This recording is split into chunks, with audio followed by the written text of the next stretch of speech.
আসসালামু আলাইকুম রহমতুল্লাহি ওয়া বারাকাতুহু। নাহমাদুহু ওয়া নুসাল্লি আলা রাসূলিহিল কারীম, আম্মা বা'দ। আউযু বিল্লাহি মিনাশ শাইতানির রাজীম। যালিকা বিআন্নাল্লাহা ইউলিজুল লাইলা ফিন নাহারি ওয়া ইউলিজুন নাহারা ফিল লাইল ওয়া আন্নাল্লাহা সামিউন বাসীর। সমস্ত প্রশংসা, সমস্ত গুণগান সেই মহান রব্বুল আলামিনের জন্য, যিনি আমাদেরকে এই সাপ্তাহিক তাফসিরের দার্সে উপস্থিত হওয়ার তৌফিক দান করেছেন। সেই মহান রব্বুল আলামিনের দরগাহে জানাই লাখো কোটি সুজুদ ও শুকরিয়া, আলহামদুলিল্লাহ। দুরুদ ও সালাম বর্ষিত হোক মানবতার মুক্তির দূত মুহাম্মদ সাল্লাল্লাহু আলাইহি ওয়াসাল্লামের উপর। আজকে ইনশাআল্লাহ আমাদের তাফসির হবে সূরা হাজ্জের 61 নম্বর আয়াত থেকে 78 নম্বর আয়াত পর্যন্ত, অর্থাৎ সূরা হাজ্জের শেষ আয়াত 78 নম্বর আয়াত পর্যন্ত ইনশাআল্লাহ আজকের তাফসির হবে। তো এখানে আল্লাহ তাআলা তার ক্ষমতা, তিনি যে সর্বময় ক্ষমতার অধিকারী, তিনি সেই বিষয়টা আজকের আয়াতগুলিতে, আলোচনাগুলিতে ফুটিয়ে তুলেছেন। এবং সেই সাথে মহান রব্বুল আলামিন সমস্ত উম্মতকে ইবাদত, কিছু কিছু নির্দিষ্ট কিছু বিধান প্রদান করেছিলেন। সুতরাং সেই ইবাদতগুলি সেই সকল কওমের লোকজন, সেই সকল সম্প্রদায়ের লোকজন, নবীর উম্মতগণ সেই ইবাদতগুলি পালন করতেন। অনুরূপভাবে সেই জাতীয় কিছু ইবাদতও আমাদের উপরও আবশ্যক করেছেন, সেই বিষয়ে মহান রব্বুল আলামিন ইঙ্গিত দিয়েছেন। এরপর আল্লাহ তাআলা যারা কাফের হবে, মুশরিক হবে, তাদেরকে জাহান্নামে নিক্ষেপ করার হুমকি দিয়েছেন। এরপর মহান রব্বুল আলামিন তার সাথে শিরিক করলে তার পরিণাম কি হবে সেই বিষয়ে আল্লাহ তাআলা ইঙ্গিত দিয়েছেন। তো মহান রব্বুল আলামিন 62 নম্বর আয়াতে 61 নম্বর আয়াতে বললেন, যালিকা বিআন্নাল্লাহা ইউলিজুল লাইলা ফিন নাহারি ওয়া ইউলিজুন নাহারা ফিল লাইল। এটা এই কারণে যে আল্লাহ তাআলা ইউলিজুল লাইলা ফিন নাহার, আল্লাহ তাআলা রাত্রিকে দিনের মধ্যে প্রবেশ করান, রাতকে দিনের মধ্যে প্রবেশ করান। ওয়া ইউলিজুন নাহারা ফিল লাইল, আর দিনকে রাতের মধ্যে প্রবেশ করান। অর্থাৎ রাত যে বাড়ে কমে, এটা আল্লাহ তাআলার ক্ষমতা বলে। দিন যে বাড়ে কমে, এটা একমাত্র আল্লাহ তাআলার ক্ষমতা বলে। এটা আল্লাহ তাআলা কেন বললেন এই কথা?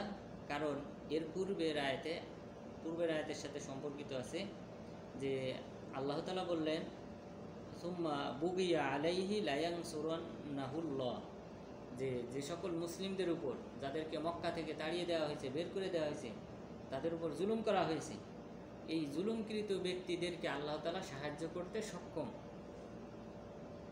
এই কথা প্রমাণ করতে গিয়ে আল্লাহ তাআলা বললেন, যালিকা, কেন আমি তাদেরকে, অর্থাৎ মুসলিমরা নিপীড়িত হওয়ার পর আমি তাদেরকে যে সাহায্য করতে সক্ষম, তাদেরকে বিজয় দান করতে যে সক্ষম, কেন? কারণ আমি তো রাত্রিকে দিনের মধ্যে প্রবেশ করাই, দিনকে রাতের মধ্যে প্রবেশ করাই। আমি হলাম এই ক্ষমতার অধিকারী। আমি যদি এই ক্ষমতার অধিকারী হয়ে থাকি, তাহলে মুসলিমদেরকে কাফেরদের উপর বিজয় দিতেও সক্ষম। আল্লাহ তাআলা এই জন্য বললেন যালিকা দ্বারা উদ্দেশ্য হলো আগে যে আলোচনা গিয়েছে সেই আলোচনাটা সাথে সম্পর্কিত। যালিকা, এটা এই কারণে যে নিশ্চয়ই আল্লাহ তাআলা রাত্রিকে দিনের মধ্যে প্রবেশ করান, দিনকে রাতের মধ্যে প্রবেশ করান।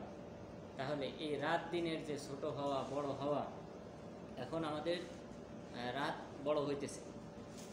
এখন আগে আমরা প্রায় 7টা 14, 15 এরকম সময়ও আজান হয়েছে মাগরিবের, কিন্তু এখন 6টা 8, 9 এরকম সময় আজান হয়। তাহলে এই যে দিন ছোট হয়ে আসা আর রাত বড় হয়ে যাওয়া, এটা আল্লাহ তাআলা বলতেছেন এটা একমাত্র আমার ক্ষমতা বলে। ওয়া আন্নাল্লাহা সামিউন বাসীর, নিশ্চয়ই আল্লাহ তাআলা সব কিছু শোনেন এবং দেখেন।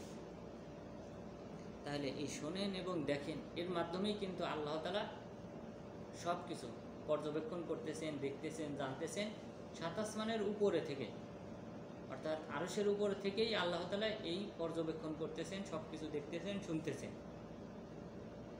এর মানে এই না যে আল্লাহ তাআলা সবার সাথে আছেন, সবার সাথে থেকে আল্লাহ তাআলা দেখতেছেন বা শুনতেছেন, বরং আল্লাহ তাআলা 7 আসমানের উপরে থেকেই সব কিছু পর্যবেক্ষণ করেন। এর জন্যে সবার সাথে সাথে থাকা শর্ত না। এই কারণে কোরআনের অনেক আয়াত উল্লেখ হয়েছে যেখানে বলা হয়েছে যে আল্লাহ তাআলা ইন্নাল্লাহ মা, আল্লাহ তাআলা তোমাদের সাথে আছেন। এখানে তোমাদের সাথে আছেন মানে সাহায্য সহযোগিতা, দেখা, তোমাদের বিষয়ে পর্যবেক্ষণ করা, শ্রবণ করা, তোমাদের আকুতি দোয়া কবুল করা ইত্যাদি বিষয়ে আল্লাহ তাআলা তোমাদের সাথে আছেন। কিন্তু প্রকৃতপক্ষে আল্লাহ তাআলা আছেন আর রহমান ও আলাল আরশিস ইস্তাওয়া, আরশের উপর। তাহলে এখানে আল্লাহ তাআলা সব কিছু শোনেন এবং দেখেন। তাহলে মুসলিমদের সাথে যে সকল আচরণ করা হয়, জুলুম করা হয়েছে, সব কিছু আল্লাহ তাআলা দেখেন এবং শোনেন। এরপর আল্লাহ তাআলা আগের আয়াতের উপর সাথে সম্পর্ক রেখে আবার বলতেছেন যালিকা বিআন্নাল্লাহা হুয়াল হক। আল্লাহ তাআলা মুসলিমদেরকে কেন সাহায্য করবেন? যালিকা বিআন্নাল্লাহা হুয়াল হক, কেননা আল্লাহ তাআলা হলেন সত্য। ওয়া আন্না মা ইয়াদউনা মিন দুনিহি হুয়াল বাতিল, আর মুশরিকরা আল্লাহকে বাদ দিয়ে যাদের কাছে দোয়া করে, যাদেরকে ডাকে, তারা হলো বাতিল, ভ্রান্ত। ওয়া আন্নাল্লাহা হুয়াল আলিয়্যুল কাবীর, আর নিশ্চয় আল্লাহ তাআলা হলেন সর্বোচ্চ এবং মহান। এখানে আলী বলা হয় যিনি উলুগুন শব্দ থেকে, উলু মানে হলো সুউচ্চ, তাহলে আলী মানে হলেন যিনি হলেন সুউচ্চ, আর কাবীর মানে মহান, সম্মানের দিক থেকে, সব দিক থেকে। তাহলে আলী মানে সুউচ্চ, তার মানে তার চেয়ে উপরে আর কেউ নেই। আল্লাহ তাআলার যে নাম, এই নাম থেকেই বোঝা যায় যে আল্লাহ তাআলা কোথায় আছেন। আল্লাহ তাআলার একটা নাম হলো আল আ'লা, সর্বোচ্চ, সবার চেয়ে উপরে। তারপর আল আলী, আলী মানে হলো উচ্চ, সর্বোচ্চ, সুউচ্চে, যিনি আছেন সুউচ্চে। এরপর আরেকটা নাম হলো মুতাআল, মুতাআল মানে সুউচ্চ, তার মানে তার উপরে কেউ নেই। তাহলে আল্লাহ তাআলা হলেন সবচেয়ে, সমস্ত মাখলুকের উপরে। এরপর মহান রব্বুল আলামিন বললেন আলাম তারা আন্নাল্লাহা আনজালা মিনাস সামাই মাআন ফাতুসবিহুল আরদু মুখদাররা। এখানে পূর্বের আয়াতের সাথে সম্পর্কিত যে আমি মুসলমানদেরকে সাহায্য যে করব। আলাম তারা আন্নাল্লাহা আনজালা মিনাস সামাই মাআন, আপনি কি দেখেন না যে আল্লাহ তাআলা আসমান থেকে বৃষ্টি বর্ষণ করেন। ফাতুসবিহুল আরদু মুখদাররা, এরপর জমিনটা সবুজ শ্যামলে পরিপূর্ণ হয়ে যায়। বৃষ্টি বর্ষণ হওয়ার পর এরপর গাছপালা, তরুলতা সব কিছুতে পরিপূর্ণ হয়ে যায়। মুখদাররাতান, সবুজ সমারোহে ভরে যায়। তাহলে সবুজ সমারোহে যদি আমি পরিণত করতে পারি পৃথিবীটাকে, তাহলে আমি মুসলিমদেরকেও বিজয় দিতে সক্ষম।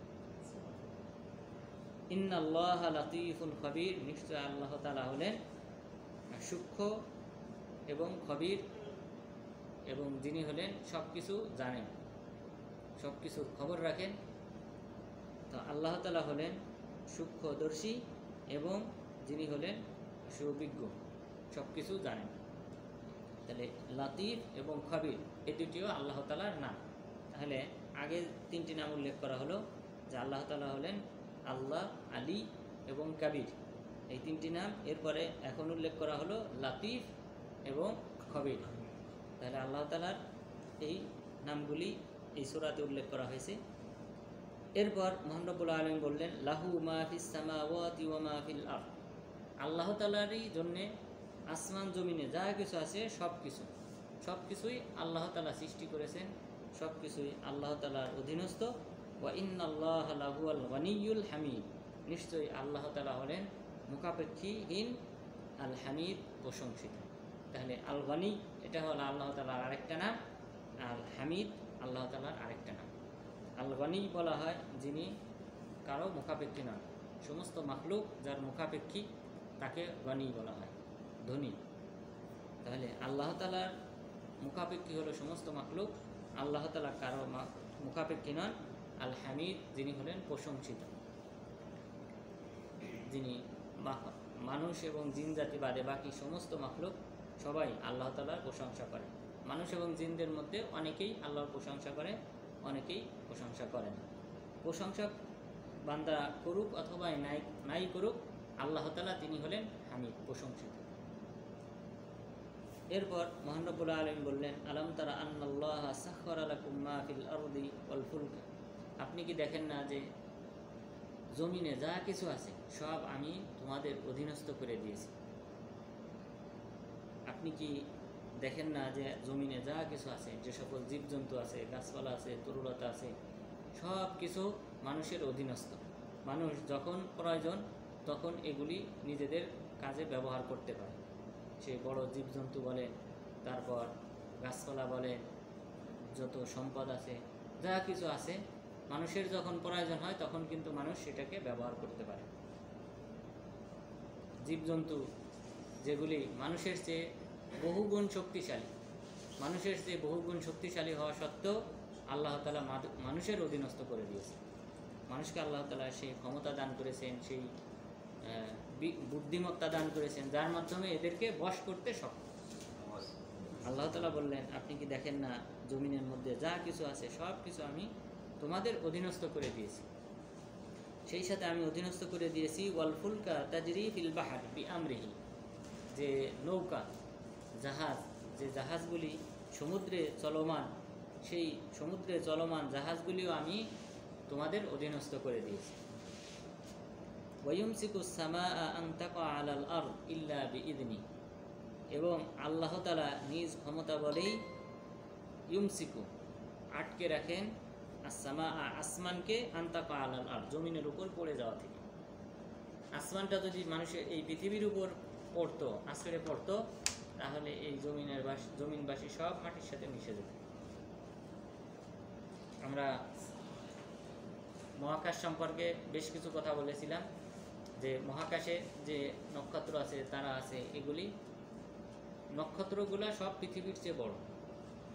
নক্ষত্র যত আছে, অর্থাৎ যাদের নিজস্ব আলো আছে, সেই নক্ষত্র স্টার যেটাকে বলা হয়, এই স্টার বা নক্ষত্র বা সূর্য, এরা সবাই পৃথিবীর চেয়ে বড়। তো এরকম একটা নক্ষত্র, এর একটা নক্ষত্র যদি পৃথিবীর উপর আছড়ে পড়ে, তাহলে এই পৃথিবী তছনছ হয়ে যাবে। ওয়াইদাল কাওয়াকিবু ইনতাসারাত, কিয়ামতের একটা আলামত হলো যখন নক্ষত্ররাজি বিচ্ছিন্ন হয়ে যাবে, একটা আরেকটার উপর আছড়ে পড়বে। তখন আর এই যে এখন যে আল্লাহ তাআলা ইউমসিকুস সামা, আসমানকে আটকিয়ে রেখেছেন তোমাদের উপর পড়ে যাওয়া থেকে, তখন আল্লাহ তাআলা আটকিয়ে রাখবেন না, কোনো বাধা থাকবে না। তারা এই নক্ষত্ররাজি, তারপর উপগ্রহ, গ্রহ, এগুলি পৃথিবীর উপর আছড়ে পড়বে। ওয়াইদাল কাওয়াকিবু ইনতাসারাত, স্মরণ করো সেই সময়ের কথা যখন নক্ষত্ররাজি বিচ্ছিন্ন হয়ে যাবে, অর্থাৎ একটা আরেকটার উপর, বুকের উপর আছড়ে পড়বে, তখন কিয়ামত হবে। কিয়ামতের অন্যতম একটা আলামত। ওয়াজুমিআ আশ-শামসু ওয়াল কমার, চন্দ্র সূর্যকে একাকার করা হবে, অর্থাৎ চন্দ্রটা সূর্যের বক্ষে আছড়ে পড়বে। তাহলে মহাপ্রলয়টা কিন্তু খুব সাধারণ বিষয় না। সেখানে পৃথিবীর যত শৃঙ্খলা আছে এখন কিছুই থাকবে না। এখন নক্ষত্ররাজি সবাই যার যার কক্ষপথে ঘূর্ণায়মান, সবাই যার যার কক্ষপথে, কেউ একজনকে অতিক্রম করে আরেকজনের বক্ষে যে আছড়ে পড়বে সেই সুযোগ আল্লাহ তাআলা দেন নাই। কিন্তু কিয়ামতের আগে আল্লাহ তাআলা এই শৃঙ্খলা তুলে ফেলবেন।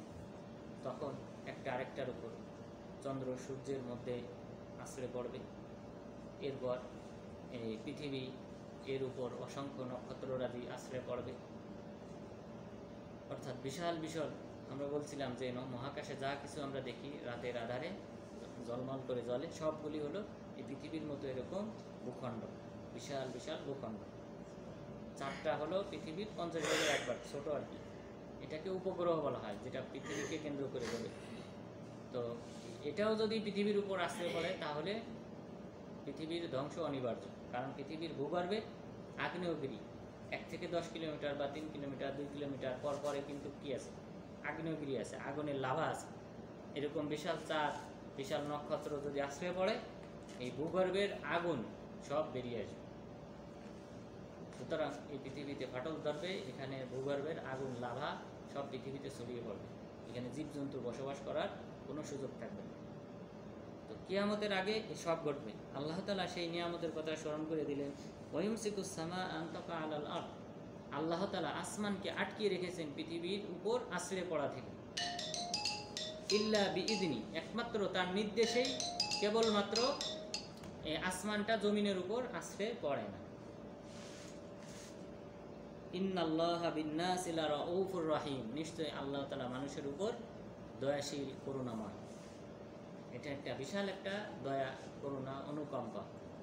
বিজ্ঞানীরা বিভিন্ন সময় দেখবেন যখন মঙ্গল গ্রহের সাথে পৃথিবী কাছাকাছি, মঙ্গল গ্রহের কাছাকাছি, আর আরেকটা হলো বুধ গ্রহ, শুক্র গ্রহ, শুক্র আর মঙ্গল গ্রহ, এর মাঝেরটা হলো পৃথিবী। তো এখানে মঙ্গল গ্রহটা মাঝে মধ্যে বিজ্ঞানীরা বিভিন্ন সময় বলে যে একটা আটটার সাথে কি লাগতে পারে, খুব কাছাকাছি চলে আসতেছে, সংঘর্ষ লাগার সম্ভাবনা আছে ইত্যাদি বলে ওই একই ভিত্তিতে, যেহেতু সবাই নিজ নিজ কক্ষপথে ঘূর্ণায়মান, কিন্তু কোনো সময় হয়তো কাছাকাছি আগের তুলনায়, দূরত্বের তুলনায় হয়তো কাছাকাছি দূরত্ব দিয়ে ঘোরে, তখন হয়তো বিজ্ঞানী আশঙ্কা করে যদি কাছাকাছি এসে যায়, বা উভয়টা তো চৌম্বকীয় শক্তির মতো, একটা আরেকটার সাথে যে দূরত্ব বজায় আছে চৌম্বকীয় শক্তির মাধ্যমে, চৌম্বক যদি এখানে সমান সমান পাওয়ারের চৌম্বক দিয়ে যদি দুই পাশে মাঝখানে যদি লোহার একটা মোবাইল রাখা হয়, দুইটা চৌম্বক যদি উভয়কে আকর্ষণ করে, মোবাইলটাকে ছিনিয়ে নিতে চায়, যদি কোনো একটার আকর্ষণ শক্তি কমে যায়, অটোমেটিক যেটার আকর্ষণ শক্তি বেশি আছে সে এটাকে কি করে নেবে, ছিনিয়ে নেবে, অটোমেটিক তার পক্ষে আশ্রয় পড়বে। তো বিজ্ঞানীরা এই আশঙ্কাটা করে যদি একটা আরেকটার সাথে ধাক্কা লাগে তাহলে তছনছ হয়ে যাবে। সুতরাং আল্লাহ তাআলা এই বড় নিয়ামতের কথা উল্লেখ করে বললেন, ইন্নাল্লাহা বিন্নাসি লারাউফুর রহিম, নিশ্চয়ই আল্লাহ তাআলা মানুষের প্রতি করুণাময়, দয়াশীল। দুইটা শব্দ, একই শব্দ ব্যবহার করেছেন, রউফ, রহিম, করুণাময়, দয়াশীল, এই দুইটাই আল্লাহ তাআলার নাম। তাহলে এখানে কিন্তু আল্লাহ তাআলার নামের অনেকগুলি নাম উল্লেখ করা হচ্ছে। এরপর মহান রব্বুল আলামিন বললেন, ওহুয়াল্লাযী আহইয়াকুম সুম্মা ইউমীতুকুম সুম্মা ইউহয়ীকুম, তিনি আল্লাহ যিনি তোমাদেরকে জীবিত করেছেন, তোমাদেরকে মৃত্যু প্রদান করবেন, এরপর তোমাদেরকে পুনরায় আবার জীবিত করবেন। তাহলে আমাদের পৃথিবীতে আমরা জীবন পাবো কয়টা? একবার, পার্থিব জীবন। সুম্মা ইউমীতুকুম, পৃথিবী থেকে আমাদের মৃত্যু হবে, মৃত্যু হওয়ার পর সুম্মা ইউহয়ীকুম, এরপর পুনরায় আল্লাহ তাআলা আমাদেরকে জীবিত করবেন। এটা হলো হাসরের মাঠে। এই পুনরায় দ্বিতীয় যে জন্মটা, এটা হবে আমাদের হাসরের মাঠে বিচার আচারের সম্মুখীন হওয়ার জন্য, নিজেদের কৃত আমলের ফলাফল পাওয়ার জন্য আল্লাহ তাআলা জীবিত করবেন। তাহলে এখানে মৃত্যু হইল কতবার? একবার। মৃত্যু হবে মাত্র একবার, দ্বিতীয়বার আর কারো মৃত্যু হবে না। কেউ যদি জান্নাতি হয় জান্নাতে থাকবে চিরস্থায়ী, যদি কেউ জাহান্নামী হয় জাহান্নামে থাকবে চিরস্থায়ী।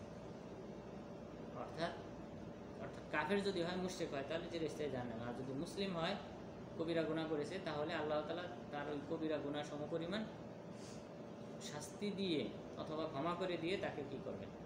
মুক্তি দান করবেন। তাহলে একবার। কিন্তু শিয়াদের আকীদা হলো, শিয়াদের মধ্যে তাদের ইমামরা, 12 যে ইমাম আছে, আলী রাদিয়াল্লাহু আনহু, হাসান, হুসাইন, এরপর মোহাম্মদ আল আসকারি, তারা সবাই কখন আসবে? কিয়ামত হওয়ার আগে আবার পুনরায় পৃথিবীতে আসবে। পৃথিবীতে আসার পর যারা সাধারণ শিয়াবাদে বাকি যারা আছে তাদেরকে হত্যা করবে, এবং রাসূল সাল্লাল্লাহু আলাইহি ওয়াসাল্লামের পাশে যে দুইজন সাহাবী শুয়ে আছেন, আবু বকর রাদিয়াল্লাহু আনহু এবং ওমর রাদিয়াল্লাহু আনহু, তাদেরকে কবর থেকে তুলে প্রতিদিন 1000 বার করে ফাঁসির কাষ্ঠে ঝুলানো হবে। তাহলে কত বড় হিংসা, বিদ্বেষ তারা যুগ যুগ ধরে নিজেদের মধ্যে বহন করে। চিন্তা করে মুসলিমদের বিরুদ্ধে। মুসলমানদের শ্রেষ্ঠ খলিফা, শ্রেষ্ঠ মুসলমানদের না, বরং আদম আলাইহিস সালাম থেকে নিয়ে কিয়ামত পর্যন্ত যত ব্যক্তি আসবে, যত মুমিন আসবে, সবার চেয়ে ইমানের দিক থেকে আবু বকর রাদিয়াল্লাহু আনহু হলেন শ্রেষ্ঠ। সবার ইমান, সবার আমল যদি ওজন করা হয়, আবু বকর রাদিয়াল্লাহু আনহু আমলের সাথে আবু বকর রাদিয়াল্লাহু আনহু আমল ভারী হবে। সেই ব্যক্তির ব্যাপারে তাদের আকীদা হলো যে তাদের ইমাম কিয়ামতের আগে, তাদের ইমামরা সবাই আসবে এবং আবু বকর রাদিয়াল্লাহু আনহু, ওমর রাদিয়াল্লাহু আনহু কবর থেকে তুলে প্রত্যেক দিন 1000 বার করে তাদেরকে হত্যা করবে। তাহলে এই আকিদাটা কোরআন বিরোধী আকিদা। কারণ আল্লাহ তাআলা বললেন যে তোমাদেরকে জীবিত করেছেন, অর্থাৎ একসময় আমরা কিছুই ছিলাম না, পিতামাতার ঔরস থেকে আল্লাহ তাআলা আমাদেরকে বের করেছেন, জীবন দান করেছেন। সুম্মা ইহয়িকুম সুম্মা ইউমীতুকুম, তোমাদেরকে মৃত্যু দান করবেন, এরপর পুনরায় জীবিত করবেন। কখন? হাসরের মাঠে বিচার ফলাফল পাওয়ার জন্য। কিন্তু শিয়াদের আকীদা অনুযায়ী দুইবার মৃত্যু, দুইবার জীবন। এটা হলো সম্পূর্ণ কোরআন বিরোধী আকীদা। ইন্নাল ইনসানা লাকাফুর, এরপর আল্লাহ তাআলা বলতেছেন নিশ্চয়ই মানুষ হলো অকৃতজ্ঞ, আমি যে তাকে অনেক নিয়ামত দিয়েছি সেই নিয়ামতের শুকরিয়া আদায় করে না। লিকুল্লি উম্মাতিন জাআলনা মানসাকান হুম নাসিকু, আমি প্রত্যেক উম্মতকে কিছু বিধিবিধান আহকাম দিয়েছিলাম, যে আহকামগুলি তারা পালন করত। এখানে মানসাক শব্দ আল্লাহ তাআলা ব্যবহার করেছেন। মানসাকের দুইটা অর্থ, এমনি সাধারণ যে সকল ইবাদত, যে কোনো আহকাম বিধিবিধান, যে কোনো ধরনের বিধিবিধানকে মানসাক বলা হয়। আবার হজের যে বিধিবিধান, সেই বিধিবিধানকেও কি বলা হয়? মানসাক বলা হয়। এরপর আরেকটা অর্থ আছে যেটা সবচেয়ে বেশি ব্যবহার হয়ে থাকে মানসাক শব্দটা, সেটা হলো কুরবানি। কুরবানি করার যে বিধান আছে, আল্লাহ তাআলা এই কুরবানি করার বিধান কিন্তু প্রত্যেক উম্মতকে দিয়েছিলেন। কিন্তু পার্থক্য হলো গোশত খাওয়াটা তাদের জন্য কি ছিল না, কোনো সুযোগ ছিল না। কারণ কুরবানি যে পশুটা করবে, এই পশুটা একটা জায়গায় রেখে দিতে হতো। যদি তার কুরবানি কবুল হয় তাহলে আসমান থেকে আগুন এসে পুড়িয়ে ভস্ম করে দিত এই প্রাণীটাকে। এটা ছিল আলামত যে তার পশুটা কবুল হয়েছে। কিন্তু আমাদের উম্মতের ক্ষেত্রে এটা করা হয় নাই। আমাদের জন্য করা হয়েছে জব করতে হবে, জব করে গোশত নিজেরা খেতে হবে, এবং যারা গরিব অল কানিয়া ওয়াল মুহতার, যারা চায় বা যারা চায় না কিন্তু তারা অভাবী, তাদেরকে দেখে দেখে দান করতে বলা হয়েছে। তাহলে আমাদের জন্য গোশত খাওয়াটা হালাল করা হয়েছে, পূর্বের উম্মতের ক্ষেত্রে গোশত খাওয়াটা হালাল করা হয়নি। তাহলে মানসাক শব্দের দুইটা অর্থ। একটা অর্থ হলো যে কোনো বিধিবিধান, যেমন হজের ক্ষেত্রে রাসূল সাল্লাল্লাহু আলাইহি ওয়াসাল্লাম বলেছেন খুযু আন্নী মানাসিকাকুম, তোমরা আমার থেকে, আমি জীবিত থাকতে আমার কাছ থেকে তোমরা হজের বিধিবিধানগুলি শিখে নাও। খুযু আন্নী মানাসিকাকুম, তোমাদের যে মানাসিক আছে, হজের মাসালা আছে, হজের বিধিবিধান আছে, সেগুলি আমার কাছ থেকে শিখে নাও। এখানে মানসাক শব্দ ব্যবহার করেছেন রাসূল সাল্লাল্লাহু আলাইহি ওয়াসাল্লাম হজের মাসালার ক্ষেত্রে। তাহলে যে কোনো বিধিবিধানকে মানসাক বলা হয়। আর দ্বিতীয় যে অর্থ সেটা হলো কুরবানি। যেমন মহান রব্বুল আলামিন অনেক আয়াতে বলেছেন ওয়ালিকুল্লি উম্মাতিন জাআলনা মানসাকান লিয়াযকুরু ইসমাল্লাহি আলা মা রাযাকাহুম মিন বাহিমাতিল আনআম, আমি প্রত্যেক উম্মতকে কুরবানি করার বিধান দিয়েছিলাম যেন তারা আল্লাহ তাআলার শুকরিয়া আদায় করতে পারে। আমি তাদেরকে যে সকল জীবজন্তু দিয়েছি সেই জীবজন্তুর এই নিয়ামতের শুকরিয়া যেন আদায় করতে পারে, এজন্য আমি সমস্ত উম্মতের উপর কুরবানি করার বিধান দিয়েছিলাম। তাহলে এখানে যে মানসাক শব্দ ব্যবহার করা হয়েছে এটা হলো কুরবানি। হজের ক্ষেত্রে অথবা আমরা অন্য সময় হজ ছাড়াও যে পশুটা কুরবানি করি 10 জিলহজ্জে, ওইটাকে বলা হয় মানসাক। তো এখানে কোন অর্থটা ব্যবহার করেছেন আল্লাহ তাআলা? ইমাম তবারি রাহিমাহুল্লাহ তিনি বলেছেন এখানে আল্লাহ তাআলা যে উদ্দেশ্য নিয়েছেন সেটা হলো কুরবানি করার মাসালা, সাধারণ অন্য অর্থ না। কিন্তু আব্দুল্লাহ ইবনে আব্বাস রাদিয়াল্লাহু আনহু তিনি বলেছেন যে এখানে অর্থ হলো ঈদ, যে বাৎসরিক যে অনুষ্ঠান, বাৎসরিক প্রত্যেক উম্মতের জন্য আলাদা নির্দিষ্ট বাৎসরিক অনুষ্ঠান দিবস ছিল। আল্লাহ তাআলা সেই কথাই বললেন আমি প্রত্যেক উম্মতকে বাৎসরিক অনুষ্ঠান দিবস আমি দান করেছিলাম। কিন্তু ইমাম তবারি রহিমাহুল্লাহ বলেছেন এখানে উদ্দেশ্য হলো কুরবানি করা। কারণ কি? কারণ পরের অংশে আল্লাহ তাআলা বললেন ফালা ইউনাজিউন্নাকা ফিল আমর, আমি প্রত্যেক উম্মতকে বিধিবিধান দিয়েছিলাম, কুরবানি করার বিধান দিয়েছিলাম, যে বিধানটা তারা পালন করত। সুতরাং তারা অর্থাৎ মক্কার কুরাইশরা তারা যেন আপনার সাথে এই মাসালায় আপনার সাথে যেন বিবাদে ঝগড়ায় লিপ্ত না হয়। এখন প্রশ্ন, আল্লাহ তাআলা কেন নিষেধ করলেন মক্কার কুরাইশদেরকে যে তারা যেন ঝগড়ায় লিপ্ত না হয়?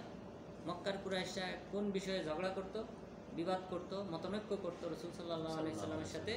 সে বিষয়টা হলো তারা বলতো যে তাকুলুনা মিম্মা তাকতুলুন ওয়ালা তাকুলুনা মিম্মা কাতালাহুল্লাহ, যে তোমরা নিজেরা যে পশুটা জবাহ করো বা হত্যা করো সেই পশু তোমরা খাও, অথচ যে পশুটা আল্লাহ তাআলা হত্যা করেন, স্বাভাবিকভাবে যে পশুটা মারা যায়, সেই পশুর গোশত খাও না কেন?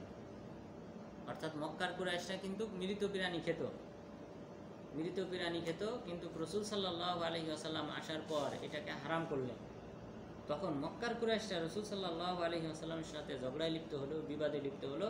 তারা যুক্তি পেশ করলো যে তোমরা নিজ হাতে যে পশুটা কুরবানি করো বা জবাহ করো, হত্যা করো, সেই পশুর গোশত খাও, অথচ আল্লাহ তাআলা যে পশুকে হত্যা করেন সেই পশুর গোশত খাও না কেন? অর্থাৎ যেটা মারা যায়। তখন আল্লাহ তাআলা বললেন ফালা ইউনাজিউন্নাকা ফিল আমর, তারা যেন আপনার সাথে ঝগড়ায় লিপ্ত না হয় এই বিষয়ে। মৃত প্রাণী আমরা খাই না, এর যুক্তিও আছে, কারণ রক্তে জানেন সবার রক্তের মধ্যেই কিন্তু কি থাকে? ভাইরাস। আমাদের বিভিন্ন রোগ ব্যাধি, ভাইরাস ইত্যাদি আমাদের রক্তের মধ্যে থেকে যায়। তো আমরা যখন এটা জবাহ করে এই রক্তটা বের হয়ে যায় গ্রীবা রোগ দিয়ে, যে চলন্ত মানে দ্রুত যে রক্তটা ছোটে, এই রক্তটা খাওয়া কিন্তু হারাম আমাদের জন্য। কিন্তু এমনি গোশতের সাথে যে রক্ত লেগে থাকে এটা খাওয়া হারাম না, কিন্তু এই রক্তটা, কারণ এই রক্তটাই সঞ্চালিত হয় আমাদের শরীর দিয়ে সব জায়গায়, এটার মাঝেই কিন্তু রোগ ব্যাধি বালা মুসিবত প্রবহমান থাকে। এই জন্য আমাদের জন্য এই রক্ত খাওয়া হারাম করা হয়েছে এবং পশু জবাহ করা হয়েছে, যেন এই রোগমুক্ত অবস্থায় যেন আমরা গোশতটা, ফ্রেশ গোশত খেতে পারি। কিন্তু যে প্রাণীটা মারা গেল তার শরীরে তো সেই ভাইরাস থেকে যায়, ওই রক্ত থাকা অবস্থায় তো তার মৃত্যু হইতেছে। সুতরাং এই জন্য মৃতটা খাওয়া হারাম। আর যেটা আমরা নিজ হাতে জবাহ করি এটা খাওয়া আল্লাহ তাআলা আমাদের জন্য হালাল রেখেছে। ওয়াদউ ইলা রাব্বিক, আপনি তাদেরকে, মক্কার কুরাইশদেরকে আহ্বান করেন আপনার রবের দিকে। আপনার রব যে বিধান দিয়েছেন, অর্থাৎ পশু কুরবানি করলে সেটা খেতে বলেছেন আর মৃত প্রাণী খেতে হারাম করেছেন, সেই দিকে আপনি মক্কার কুরাইশদেরকে আহ্বান করেন। ইন্নাকা আলা হুদাম মুস্তাকিম, নিশ্চয়ই আপনি সরল সঠিক পথের উপর অটল আছেন। তাহলে এই বিধানটা হলো সরল সঠিক বিধান, আর মৃত প্রাণী খাওয়াটা হলো, এটা হলো হারাম পথ। ওয়া ইন জাদালুকা ফাকুলিল্লাহু আ'লামু বিমা তা'মালুন, এরপরও যদি তারা আপনার সাথে ঝগড়ায় লিপ্ত হয় তাহলে আপনি বলুন আল্লাহ তাআলাই ভালো জানেন তোমরা যে সকল আমল করো সেই সম্পর্কে। আল্লাহু ইয়াহকুমু বাইনাকুম ইয়াওমাল কিয়ামা ফীমা কুনতুম ফীহি তাখতালিফুন, আল্লাহ তাআলা তোমাদের মাঝে কিয়ামত দিবসে ফয়সালা করবেন তোমরা যে বিষয়ে মতনৈক্য করো। আলাম তা'লাম আন্নাল্লাহা ইয়া'লামু মা ফিস সামাই ওয়াল আরদ, আপনি কি জানেন না আসমান জমিনে যা কিছু ঘটে সব কিছু আল্লাহ তাআলা জানেন। ইন্না যালিকা ফি কিতাব, নিশ্চয়ই এটা কিতাবে লিপিবদ্ধ করা আছে। ইন্না যালিকা আলাল্লাহি ইয়াসির, এটা আল্লাহ তাআলার জন্য সহজ। অর্থাৎ তাকদীরটা কত প্রকার? 4 প্রকার। তাকদীরের স্তর হলো 4টি। একটা হলো আল ইলম, আল্লাহ তাআলা জানেন পৃথিবীতে কি ঘটবে, ঠিক আছে, এই মহাবিশ্বে কি কি ঘটবে বা ঘটতেছে সব কিছু আল্লাহ তাআলা জানেন। এটা হলো আমাদেরকে ঈমান রাখতে হবে। তাকদীরের 4টা স্তর, এই 4টা স্তরের প্রতি আমাদেরকে ঈমান রাখতে হবে। প্রথম বিশ্বাসটা রাখতে হবে যে আল্লাহ তাআলা সব কিছু জানেন, এটা হলো তাকদীরের প্রথম ধাপ। দ্বিতীয় ধাপ, আল্লাহ তাআলা যেহেতু জানেন সুতরাং আল্লাহ তাআলা এটা লিপিবদ্ধ করে রেখেছেন। কি ঘটবে সেটা আল্লাহ তাআলা লিপিবদ্ধ করে রেখেছেন। কলম সৃষ্টি করলেন, কলমকে বললেন উক্ত, যে তুমি লেখো। কলমকে আল্লাহ তাআলা সৃষ্টি করে নির্দেশ দিলেন তুমি লেখো। কলম বললো, প্রশ্ন করলো যে হে আল্লাহ আমি কি লিখবো? আল্লাহ তাআলা বললেন যে কাইনুন মা কান, যা কিছু ঘটবে মহাবিশ্বে যা কিছু ঘটবে তুমি সেটা লিপিবদ্ধ করো। তখন কলম নিজে এগুলি লিপিবদ্ধ করল আল্লাহ তাআলার নির্দেশে।